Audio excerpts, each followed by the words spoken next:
Phone আহা বা message আহা আৰম্ভ কৰে, স্যাৰ আপোন ঘৰ আঁচনিখন কেতিয়া খুলি দিব। তেতিয়া মই মনতে ভাবো যে আঁচনিখন চলি থাকোঁতেতো কোনেও এবাৰ নকয় খুব ভাল আঁচনি এখন চলি আছে বুলি। তাৰ মানে আমাৰ আঁচনিখন কিমান ফলপ্ৰসূ তাক চাবৰ কাৰণে এটা দুটামান আঁচনিবিলাক বন্ধ কৰি দিলে লগে লগে গম পোৱা যায় যে আঁচনিখন কিমান ফলপ্ৰসূ। আপোন ঘৰ আমি যদিও বন্ধ কৰি দিয়া নাছিলো, বিভিন্ন কাৰণত ষ্টেট বেংকৰ লগত যেতিয়াই আমাৰ কিবা যোগাযোগ বা আন ধৰণৰ ৰিনিউৱেলৰ কথা আহে, তেতিয়াই আপোন ঘৰ আঁচনিৰ প্ৰয়োজনীয়তা আৰু ইয়াৰ মহত্ব সম্পৰ্কে প্ৰকাশ পায়। 40,000তকৈ ৰাজ্যৰ চৰকাৰী কৰ্মচাৰীয়ে 15 লাখ টকালৈকে আপোন ঘৰৰ লোন লৈছে আৰু আজি ৰাজ্যৰ কৰ্মচাৰীসকলে সেই লোন 30 লাখ টকালৈকে বঢ়াই দিবলৈ আমাক জনোৱা আবেদনো আমি গ্ৰহণ কৰিছো। আপোন ঘৰৰ দৰে আঁচনি ভাৰতৰ কোনো ৰাজ্যতে নাই। দ্বিতীয়তে আপোন বাহনৰ দৰে আঁচনিও বিশেষকৈ নতুন চৰকাৰী কৰ্মচাৰীসকলৰ বাবে আমি আৰম্ভ কৰা আপোন বাহন আঁচনিও ভাৰতবৰ্ষত আজি কতো পাবলৈ নাই। আমাৰ চৰকাৰৰ আন এখন আঁচনি, তেতিয়া মই প্ৰমাণ পাইছিলো যে এই আঁচনিখনৰ গুৰুত্ব কিমান। সৰ্বশিক্ষা অভিযানৰ কন্ট্ৰেকচুৱেল টিচাৰসকলক আমি নিয়মীয়াকৰণৰ এটা প্ৰচেষ্টা চলাইছিলো। নিয়মীয়াকৰণ কৰিলে তেওঁলোকৰ দৰমহা 8,000 টকা কমি আহে, কাৰণ আমি ৰেট্ৰস্পেক্টিভ নিয়মীয়াকৰণ কৰিব নোৱাৰো, আমি প্ৰস্পেক্টিভ নিয়মীয়াকৰণ কৰিব পাৰো। তথাপিতো তেওঁলোকৰ দীৰ্ঘদিনীয়া দাবীৰ প্ৰতি সঁহাৰি জনাই বা সেকেন্ডাৰী এডুকেশ্যনত কন্ট্ৰেকচুৱেল পোষ্টত কাম কৰি থকা শিক্ষকসকলৰ দাবীৰ প্ৰতি সঁহাৰি জনাই আমি এটা বিজ্ঞাপন দিছিলো যে যিসকলে নিয়মীয়া হ'ব বিচাৰে আবেদন কৰক। যেতিয়া হাজাৰ হাজাৰ শিক্ষকে নিয়মীয়াকৰণৰ বাবে আবেদন জনালে, মই শিক্ষা বিভাগক সুধিছিলো যে 8,000-9,000 টকা ক্ষতি কৰি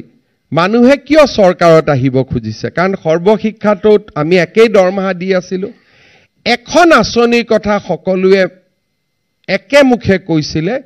যে আমাৰ জীৱনৰ নিৰাপত্তা, চৰকাৰী চাকৰি দৰমহাৰ নিৰাপত্তা নহয়, যে মৃত্যুৰ পিছতো মোৰ পৰিয়ালে 100% দৰমহা পাই থাকিব, ই জীৱন বীমাতকৈ ডাঙৰ নিৰাপত্তা। আৰু এই নিৰাপত্তাৰ কাৰণে আজি আমি মাহত 8,000 টকা ক্ষতি কৰিও চৰকাৰত যোগদান কৰিছো। এই আঁচনিখনো যেতিয়া আৰম্ভ হৈছিলে, আমাৰ বিভিন্ন সংগঠন বা দল বা বিভাগৰ বিষয়া কোনেও ইয়াক দাবী কৰা নাছিলে। আমি সময়ৰ তাগিদাৰ লগত লক্ষ্য ৰাখি এই কামফেৰা আৰম্ভ কৰিছিলো আৰু আজি সচিবালয়ত কম্পেশ্যনেট এপইণ্টমেণ্ট বিচাৰি বিধৱা মহিলাৰ আগমন একেবাৰে নোহোৱা হৈছে আৰু সকলোৱে আজি ইয়াক এখন কল্যাণকামী আঁচনি বুলি স্বীকাৰ কৰিছে। তৃতীয় বৰ্গ চতুৰ্থ বৰ্গৰ কাৰণে নহয়, IS আৰু IPSতো চৰকাৰী কাৰ্যকালত মৃত্যু হোৱা পৰিয়ালেও আজি একেমুখে স্বীকাৰ কৰিছে যে এনে এখন কল্যাণকামী আঁচনিৰ কাৰণে পৰিয়ালটোৰ ভৱিষ্যতৰ কাৰণে আজি আমি চিন্তা কৰিবলগীয়া হোৱা নাই। ইয়াৰ লগত আমাৰ চৰকাৰে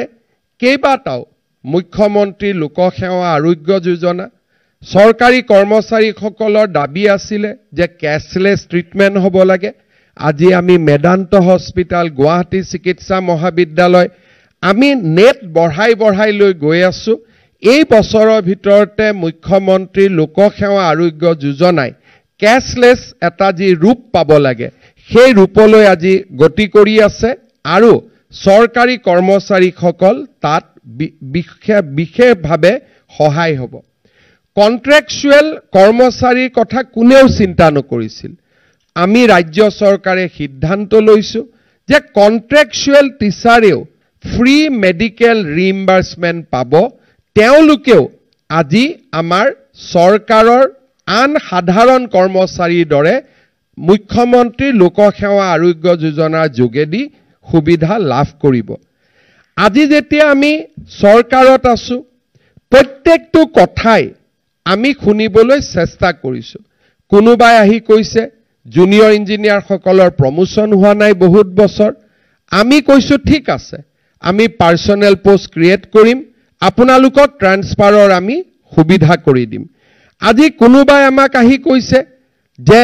2003 চন 5 চনৰ আগত কাম কৰা সৰকাৰি কৰ্মচাৰীসকলক ৰেগুলাৰ পে স্কেল দিব লাগে আমি কৈছো ৰেগুলাৰ পে স্কেল দিম কোনোবাই কৈছে হাউস ৰেন্ট দিব লাগে আমি হাউস ৰেন্ট দিম বেটেলিয়নত কাম কৰা পুলিচসকলক পৰিয়ালৰ লগত থাকিবৰ বাবে অতিৰিক্ত MIL দিব লাগে আজি আমি তাকো অনুমোদন কৰিছো চাওতে আমাৰ ৰাজ্যৰ কৰ্মচাৰী সমাজক এক মানসিক সন্তুষ্টি স্যাটিসফ্যাকশন যেটো ওয়াৰ্ক কালচাৰৰ কাৰণে প্ৰয়োজনীয় স্যাটিসফ্যাকশন এটা দিয়াৰ কাৰণে আমি প্ৰয়াস আৰু প্ৰচেষ্টা চলাইছিলো আৰু আজি তাত আমি সফল হৈছো পিতৃ মাতৃ বন্দনাৰ পৰা আমি একোটা মানুহৰ জীৱনৰ আটাইতকৈ সেনসিটিভ কামবিলাকত আমি সৰকাৰি কৰ্মচাৰীৰ লগত থিয় হৈছো আৰু সৰকাৰি কৰ্মচাৰীসকলৰ মাজত মানসিক সন্তুষ্টিৰ মাজেৰে কৰ্ম সংস্কৃতিক আমি আগুৱাই লবলৈ প্ৰয়াস আৰু প্ৰচেষ্টা কৰিছো আজি স্টেট বেংক অফ ইণ্ডিয়াৰ লগত কথা পাতি এক্সিডেন্ট ইন্সুৰেন্স অতিৰিক্ত লাইফ ইন্সুৰেন্স এই গুটে আঁচনিবিলাক অসমৰ সৰকাৰি কৰ্মচাৰীসকলৰ কাৰণে ৰাজ্য চৰকাৰে প্ৰয়োগ কৰিছে আৰু ইয়াৰ সম্পূৰ্ণ সুবিধা লবলৈ আমাৰ কৰ্মচাৰী সমাজখন আগুৱাই আহিব লাগে বহু দিনৰ পৰা মই লক্ষ্য কৰিছিলো যে transfer and order transfer and posting ই দুটা এনেকুৱা সাবজেক্ট এফালে সৰকাৰি কৰ্মচাৰীসকলৰ আটাইতকৈ কৰ্ম সংস্কৃতিত যদি অসুবিধা কৰে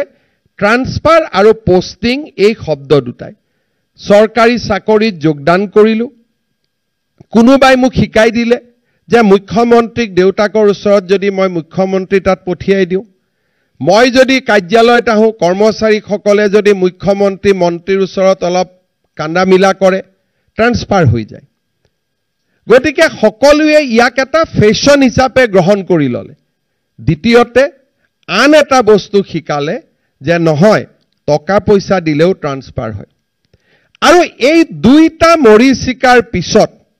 আমাৰ বহুতো সৰকাৰি কৰ্মচাৰীয়ে CLEL নলুৱাকৈ ডাইৰেক্টৰেট আৰু সেক্ৰেটাৰিয়েটত ঘুৰা ফুৰা কৰি থাকে আৰু গুটেই প্ৰচেষ্টাত অজস্ৰ টকা খৰচ হয় এটা সময়ত শিক্ষা বিভাগত মাধ্যমিক শিক্ষকৰ ট্ৰান্সফাৰ পোষ্টিংৰ ফাইল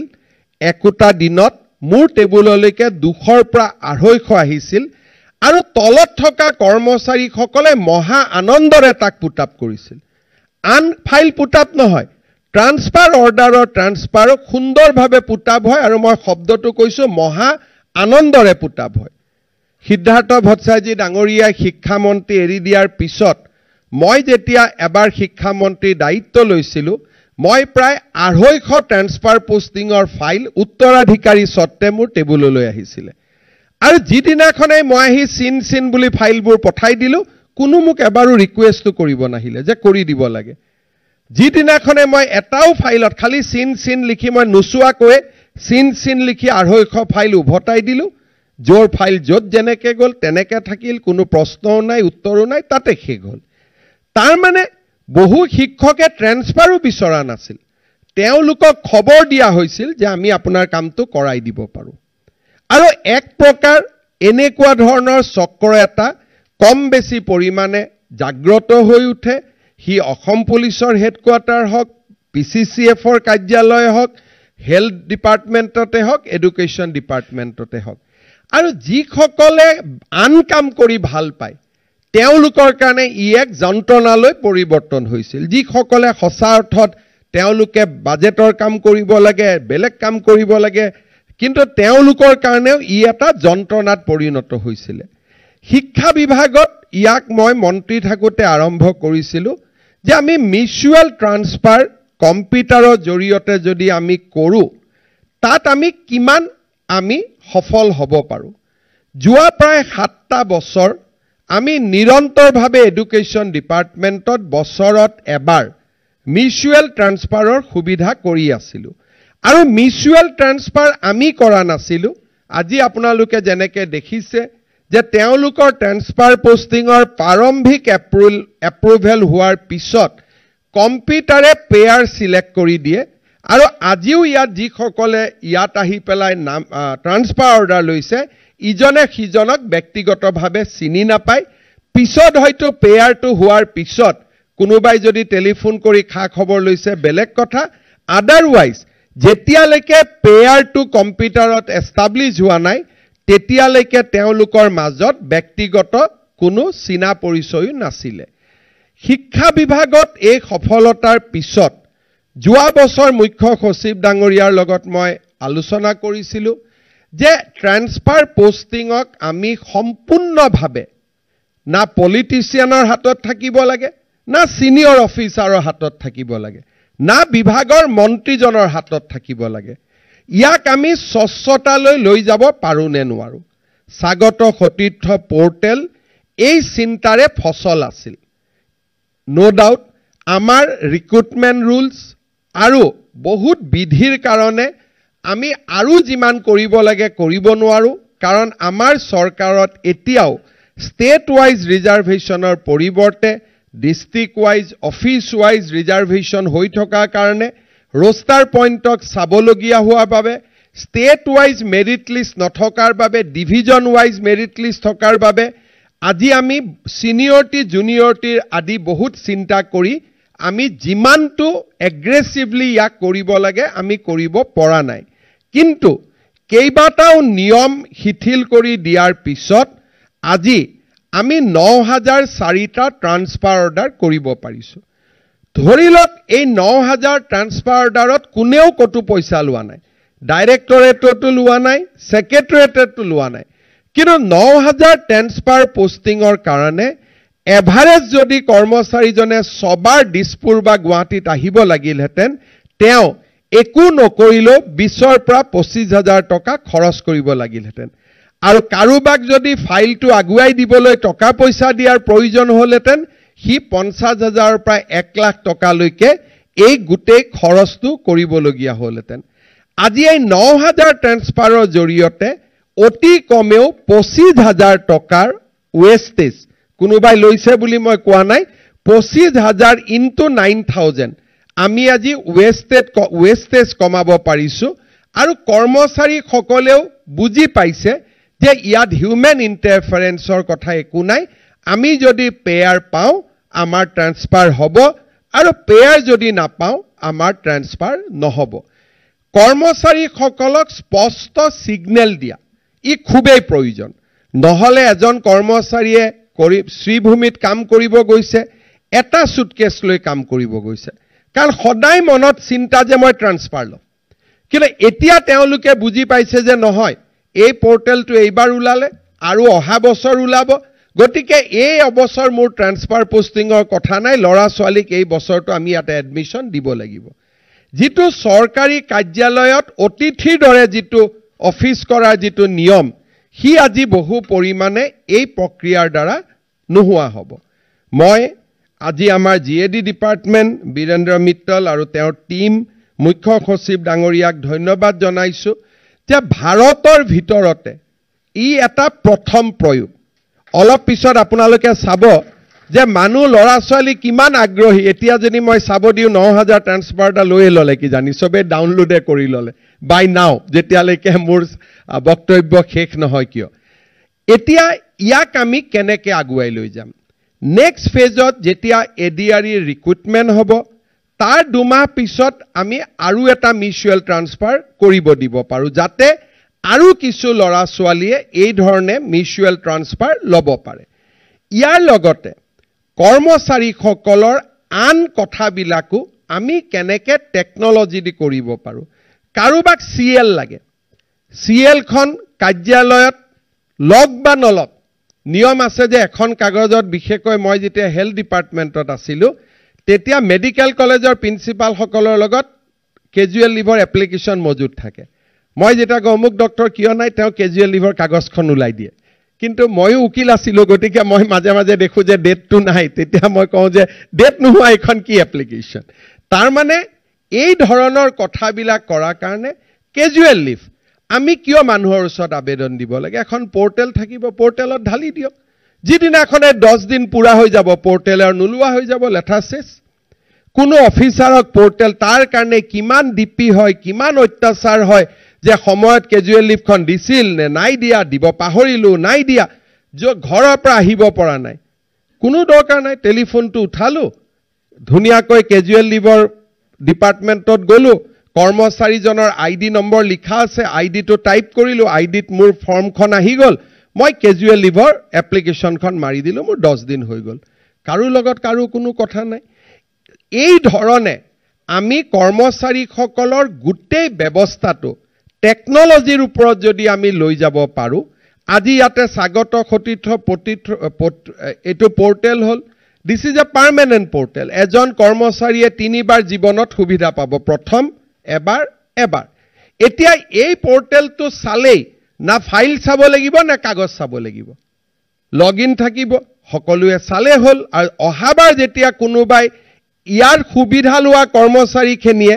অক্টোবৰত যেতিয়া আকৌ সুবিধা ল'ব খুজিব পোৰ্টেলে ক'ব you have already avail it this is not available to you লেঠা শেষ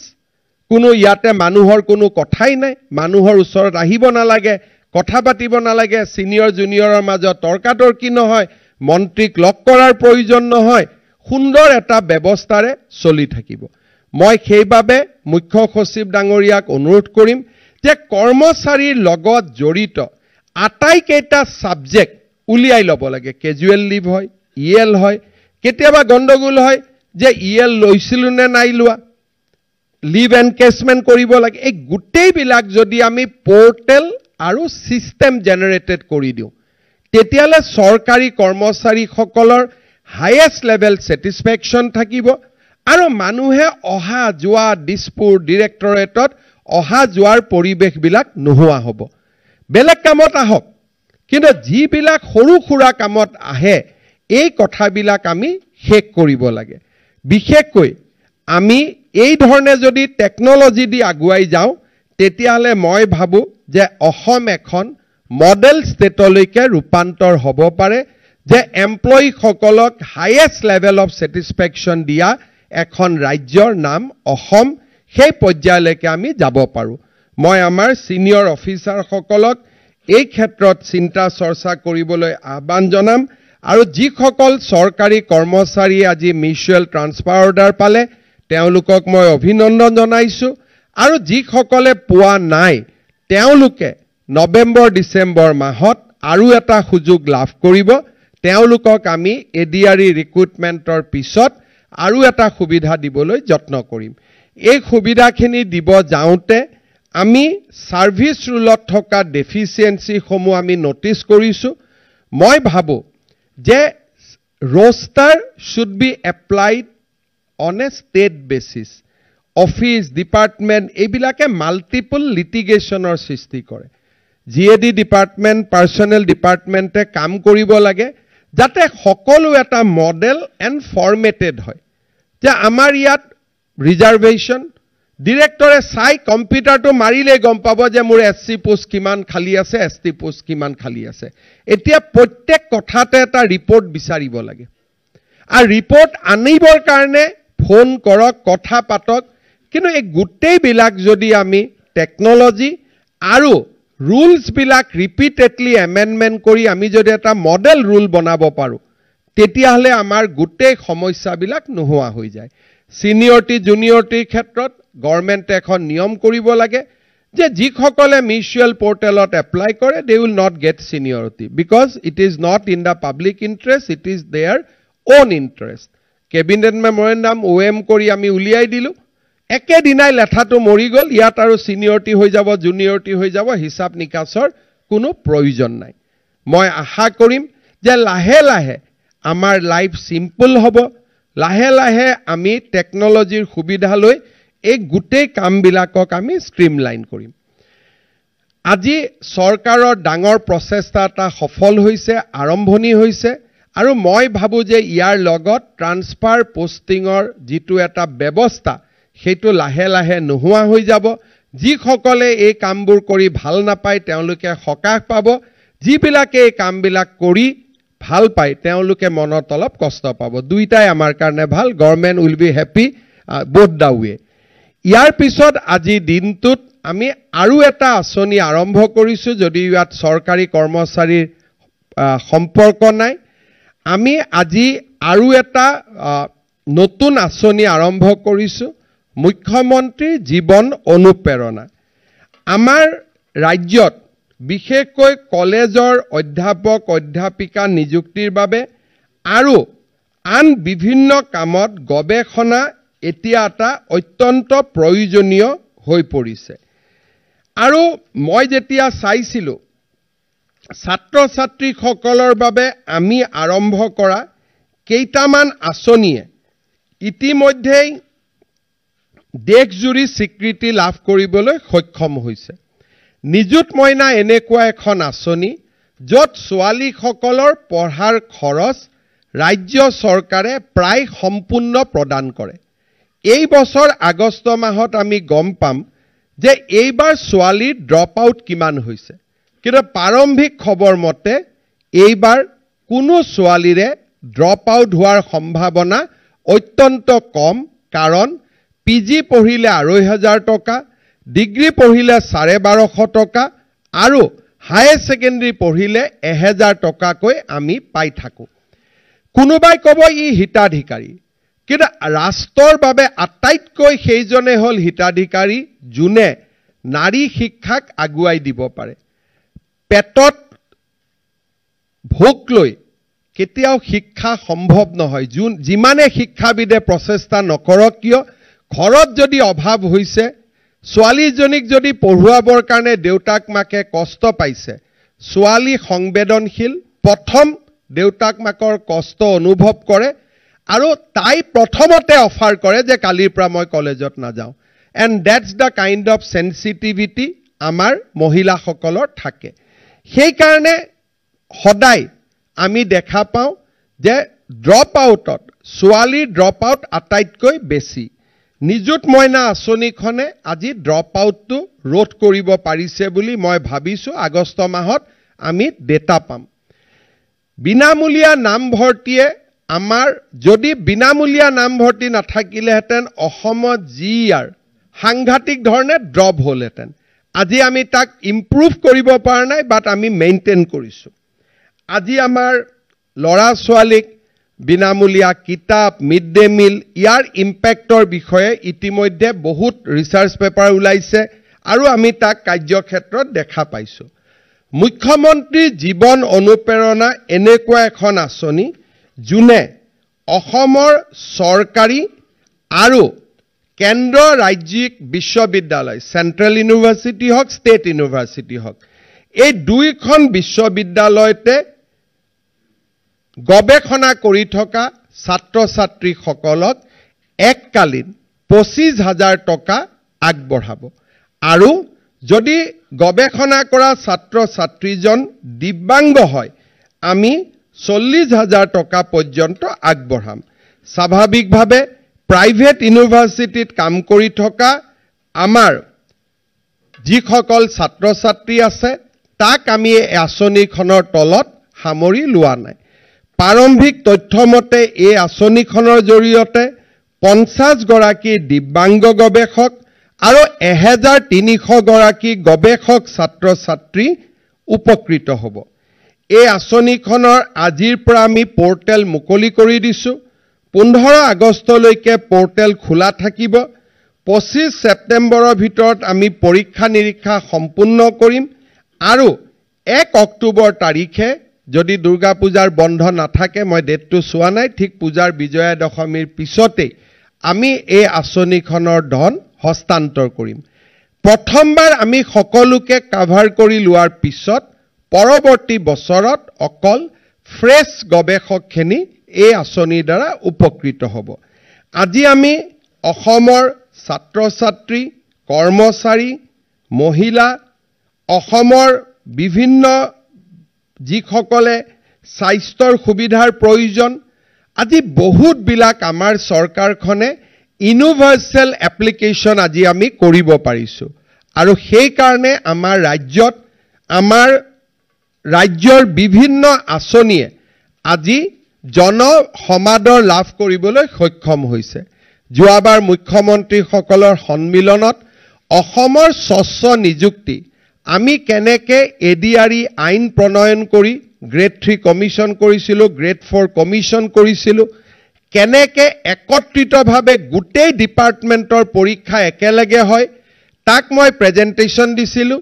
ভাৰতৰ আটাইবিলাক ৰাজ্যই পৰৱৰ্তী সময়ত অসমলৈ আহি এই স্বচ্ছ নিযুক্তিৰ বিষয়ে ধাৰণা লৈছিল আৰু হাৰিয়ানাকে ধৰি কেইবাখনো ৰাজ্যই অসমৰ দৰে একেলগে একে ধৰণে নিযুক্তি দিবলৈ পৰৱৰ্তী সময়ত সক্ষম হৈছিল। এইবাৰ আমাৰ মুখ্যমন্ত্ৰী সন্মিলনত চাইল্ড মেৰেজ আৰু নিযুত মইনা এই দুইটা আঁচনিৰ মাজত থকা সম্পৰ্ক আৰু কেনেকৈ অসমৰ চাইল্ড মেৰেজ এই দুইখন আঁচনিয়ে ৰোধ কৰিছে তাক আমি প্ৰেজেণ্টেশ্যন কৰিছিলোঁ। প্ৰধানমন্ত্ৰী ডাঙৰীয়াই নিজে ভাৰতৰ সকলো মুখ্যমন্ত্ৰীক নিৰ্দেশ দিছিলে যে অসমত গৈ এই আঁচনিখনৰ বিষয়ে অধ্যয়ন কৰিব লাগে, পৰৱৰ্তী সময়ত নিজৰ ৰাজ্যৰ পৰিস্থিতি অনুসৰি এই আঁচনিখন নিজৰ নিজৰ ৰাজ্যত ৰূপায়ণ কৰাৰ বাবে চেষ্টা কৰিব লাগে। আজি আমাৰ অসম কেঞ্চাৰ কেয়াৰ ফাউণ্ডেশ্যন যি কেঞ্চাৰ গ্ৰিড আমি নিৰ্মাণ কৰিছোঁ সি আজি অভূতপূৰ্বভাৱে দেশত সমাদৰ লাভ কৰিছে। আজি আমাৰ ৰাজ্যত আৰম্ভ কৰা কম্পেশ্যনেট চাকৰি পৰিৱৰ্তে কম্পেশ্যনেট চেলাৰী ই আজি জনসমাদৰ লাভ কৰিছে। মই ভাবোঁ স্বাগত সতীৰ্থ পৰ্টেল আমি যেতিয়া আন ৰাজ্যক দেখুৱাব সুযোগ পাম মই নিশ্চিত যে ইও ৰাষ্ট্ৰজুৰি সমাদৰ লাভ কৰিব। আজি এই কথাবিলাক ধাৰণা, আলোচনা, ইমপ্লিমেণ্টেশ্যন এই গোটেই আঁচনিবিলাক আমাৰ অসমৰ বিষয়া কৰ্মচাৰীসকলে সুন্দৰভাৱে ইমপ্লিমেণ্ট কৰিছে। ইয়াৰ দ্বাৰাই এইটোৱে প্ৰমাণ হয় যে আমাৰ বিষয়া কৰ্মচাৰীসকলে যদি ইচ্ছা কৰে,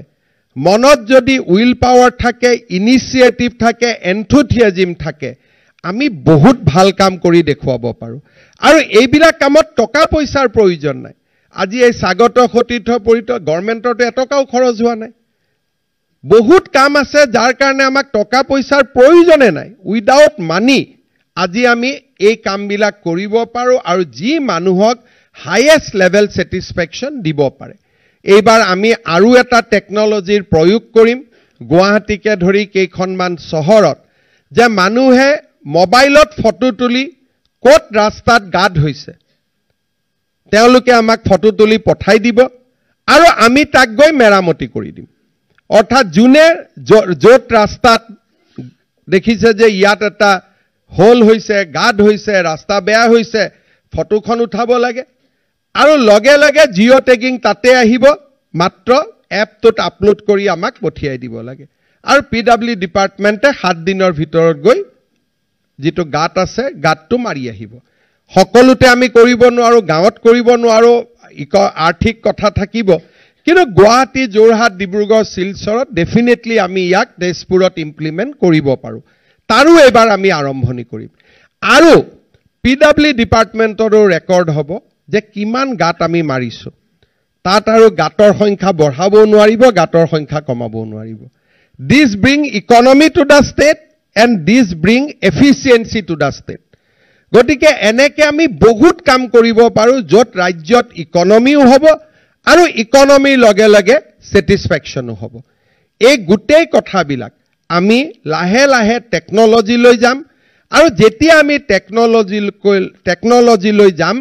তেতিয়া চৰকাৰৰ ধনো ৰাহি হ'ব আৰু মানুহে হাইয়েষ্ট লেভেল ছেটিছফেকশ্যনো লাভ কৰিবলৈ সক্ষম হ'ব। স্বাগত সতীৰ্থ পৰ্টেল আৰু ইয়াৰ ইমপ্লিমেণ্টেশ্যনৰ বাবে পুনৰ এবাৰ মই ৰাজ্যৰ মুখ্য সচিব আৰু আমাৰ GAD ডিপাৰ্টমেণ্টক ধন্যবাদ জনাইছোঁ আৰু আমাৰ সকলো বিভাগে কৰা কোঅপাৰেশ্যন, 3rd গ্ৰেড 4th গ্ৰেডৰ ট্ৰান্সফাৰ ডাইৰেক্টৰেটত হয়, DGP অফিচত হয়, হফৰ অফিচত হয়। এই গোটেই কামটোত আমাৰ ডাইৰেক্টৰেট ষ্টাফৰ যিটো সহযোগিতা তাৰ বাবে মই আটাইকে ধন্যবাদ আৰু কৃতজ্ঞতা জনাইছোঁ